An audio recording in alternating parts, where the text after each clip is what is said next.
Hello friends, welcome back to my channel. இன்னைக்கு இந்த வீடியோல கேரளால ரொம்பவே ட்ரெடிஷனலான ஒரு பிரேக்ஃபாஸ்ட் ரெசிபி எப்படி செய்யறதுன்னு பார்க்க போறோம். அந்த டிஷ்ஷோட நேம் எண்ணெய் பத்திரி இல்லனா ஒரோட்டி அப்படினு சொல்லுவாங்க. சோ அதுக்கு முன்னாடி நம்ம சேனல் ஃபர்ஸ்ட் டைம் பார்க்கறீங்கன்னா லைக் பண்ணிருங்க, கூடவே சப்ஸ்கிரைப் பட்டன் கிளிக் பண்ணிருங்க फ्रेंड्स. வாங்க இப்போ எப்படி செய்யறதுன்னு பார்க்கலாம். தேவையான ingredients 1 கிலோ அரிசி மாவு எடுத்துர்க்கேன், பச்சரிசி மாவு.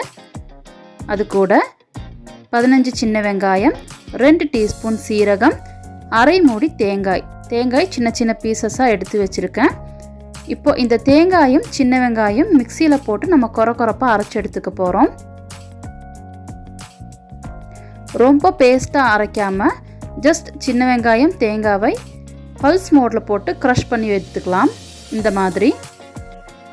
இப்போ ஒரு பாத்திரத்துல தண்ணி கொதிக்கிறதுக்காக வச்சிருக்கேன். அதுல தேவையான அளவு உப்பு ஆட் பண்ணிக்கலாம். 2 டேபிள் ஸ்பூன் அளவு தேங்காய் எண்ணெய் ஆட் பண்றேன். சோ இது purest form of coconut oil அப்படிங்கிறதுனால இந்த பனிக்கு அப்படியே உறைஞ்சு இருக்கு. நான் இங்க ஆரோக்கியம் மரச்செக்கு ஆயில் ஆட் பண்ணியிருக்கேன். சோ தண்ணி நல்லா பாயில் ஆகும்போது அதுல கிரஷ் பண்ணி வச்சிருக்கிற வெங்காயம் தேங்காய் இதை ஆட் பண்ணிக்கலாம். அதை ஆட் பண்ணி கூடவே 2 டீஸ்பூன் சீரகம் ஆட் பண்றேன். ஸோ இது எல்லாம் இந்த தண்ணியில் நல்லா கொதிக்கணும். அப்போ தான் அந்த சீரகத்தோட ஃப்ளேவர் எல்லாமே நல்லா இறங்கும், சின்ன வெங்காயமோட ரா ஸ்மெல் போகும். ஸோ நல்லா மிக்ஸ் பண்ணி விட்டுருங்க. இப்போ தண்ணி நல்லா கொதிக்க ஆரம்பிச்சிருச்சு. இதில் நம்ம எடுத்து வச்சுருக்கிற 1 கிலோ அரிசி மாவு ஆட் பண்ணிக்கிறேன்.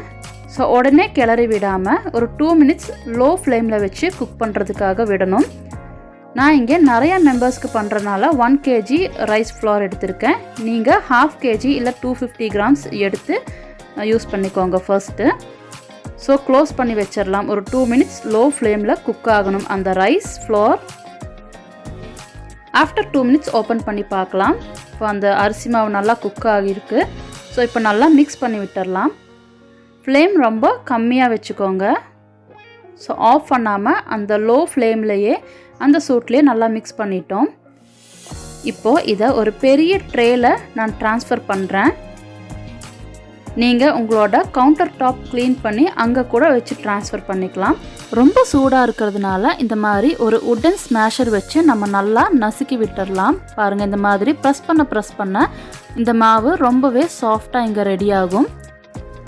ஸோ கையில் கொஞ்சமாக கோகனட் ஆயில் அப்ளை பண்ணிக்கலாம் ஒட்டாமல் இருக்கிறதுக்காக. இப்போ கை பொறுக்கிற அளவு சூடு வந்ததும் நல்லா நம்ம கையால் இந்த மாதிரி பிசையணும். பாருங்க, ரொம்பவே ஸ்மூத்தாக நம்மளோட மாவிங்க ரெடியாக இருக்குது. ஸோ இதை சின்ன சின்ன பால்ஸாக எடுத்துக்கலாம். இப்போ இது ஃப்ரை பண்ணுறதுக்கு தேவையான ஆயில் ஹீட் பண்ணுறதுக்காக வச்சிடலாம். ஒரு பேன் வச்சுருக்கேன், அதில் கோகனட் ஆயில் ஆட் பண்ணுறேன். இது purest form of coconut oil, Aarokiyam மரச்செக்கு எண்ணெய், உட் ப்ரெஸ்டு கோகனட் ஆயில்னால பாருங்கள் இந்த மாதிரி இந்த கோல்டுக்கு நல்லா ஃப்ரீஸ் ஆகிருக்கு. இது நம்ம டீப் ஃப்ரை பண்ணுறதுக்கு தேவையான அளவு ஆட் பண்ணிக்கலாம். இப்போது அந்த சின்ன சின்ன பால்ஸ் எடுத்து வச்சதை நல்லா ஸ்ப்ரெட் பண்ணிக்கலாம். சப்பாத்தி மாதிரி இல்லாமல் நல்லா திக்காக ஸ்ப்ரெட் பண்ணி ஒரு மூடி இல்லை ஏதாவது ரவுண்ட் மோல்டு வச்சு இந்த மாதிரி ஷேப்பில் கட் பண்ணி வச்சுருக்கேன்னா, இப்போ ஆயில் ஹீட் ஆனதும் 1 by 1 ஆட் பண்ணி ஃப்ரை பண்ணலாம். இப்போ நான் கொஞ்சம் பெரிய தவா வச்சுருக்கிறதுனால, ஃப்ரையிங் பேன் வச்சுருக்கிறதுனால அட் அ டைம் நம்ம 3 போட்டு நம்ம ஃப்ரை பண்ண போகிறோம்.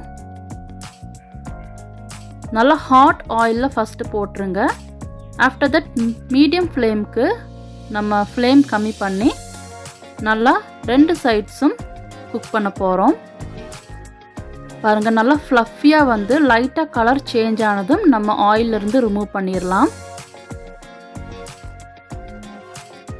ரொம்பவே சூப்பரான நம்மளோட எண்ணெய் பத்திரி இங்கே ரெடியாக இருக்குது. கண்டிப்பாக இந்த ரெசிபி நீங்கள் ட்ரை பண்ணி பாருங்கள். ரொம்பவே அந்த கோகனட்டோட ஃப்ளேவர், கோகனட் ஆயில், ஜீரா எல்லாம் சேர்ந்து அவ்வளோ சூப்பராக, அவ்வளோ டெம்டிங்கான பிரேக்ஃபாஸ்ட் இது. ஸோ இது நல்லா மட்டன் குருமா இல்லை நார்மலான வெஜ் குருமா, எக் கறி இது கூட எல்லாம் சர்வ் பண்ணலாம். ரொம்ப ஸ்பெஷலான ஒரு எண்ணெய் பத்திரி கேரளா பிரேக்ஃபாஸ்ட். இது ஒரோட்டின்னு சொல்லுவாங்க. ஸோ இந்த ரெசிபி உங்களுக்கு பிடிச்சிருந்தா மறக்காமல் லைக் பண்ணுங்கள், ஷேர் பண்ணுங்கள், சப்ஸ்கிரைப் பண்ணுங்கள், கூடவே பெல் ஐக்கான் கிளிக் பண்ணுங்கள் ஃப்ரெண்ட்ஸ்.